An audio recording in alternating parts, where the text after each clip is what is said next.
আসসালামু আলাইকুম। প্রিয় 18তম শিক্ষক নিবন্ধনের চূড়ান্ত পর্যায়ে উত্তীর্ণ প্রার্থী ভাই ও বোনেরা, আপনারা সবাই জানেন 18তম শিক্ষক নিবন্ধনের একেবারে শুরু থেকেই শহরেদারের দূষররা একেবারে হুমড়ি খেয়ে পড়েছে। এক প্রকার বলা যায় যে এনটিআরসির কিছু অসাধু কর্মকর্তা এবং অন্যান্য মন্ত্রণালয়ের কিছু কর্মকর্তাকে সাথে নিয়ে এক প্রকার একটা ঘোলাটে পরিস্থিতি সৃষ্টি করেছে।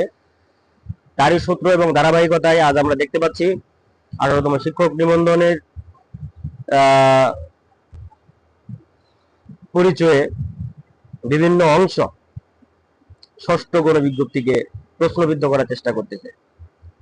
তাদের দাবি ভাই ভাই বা 18তম শিক্ষক নিবন্ধনে যে ভাইবা, এখানে নাকি কি করা হয়েছে বলা যায়, তাদের ভাষ্য মতে এখানে নাকি দুর্নীতি করা হয়েছে।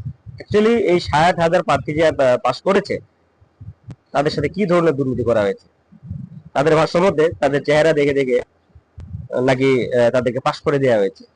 তো আমার জানার মতে এই 60,000 প্রার্থী কিন্তু যারা ভাবে বোর্ডে ছিলেন, তাদের কারো নিকট আত্মীয় হওয়ার কোনো সম্ভাবনা নাই। হয়তো দুই একজন থাকলে থাকতে পারে, হাতে কোনো কিছু থাকলে থাকতে পারে, এরকম কোনো সম্ভাবনা নেই। তো তাদের এই দাবিটা একেবারে ভিত্তিহীন।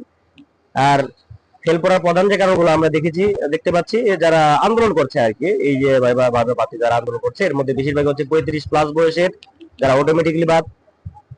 আরো রয়েছে যাদের কাগজপত্রের সমস্যা আছে, এবং একই সাথে যারা কোনো প্রশ্নের উত্তর করতে পারেনি বা পারফেক্টলি আর কোনো ভাইভাতে নিজেকে সেভাবে আসলে তুলে ধরতে পারেনি। তো তাদের দাবি ভিত্তিহীন। এই ভিত্তিহীন দাবি নিয়ে তারা মাঠে নেমেছে।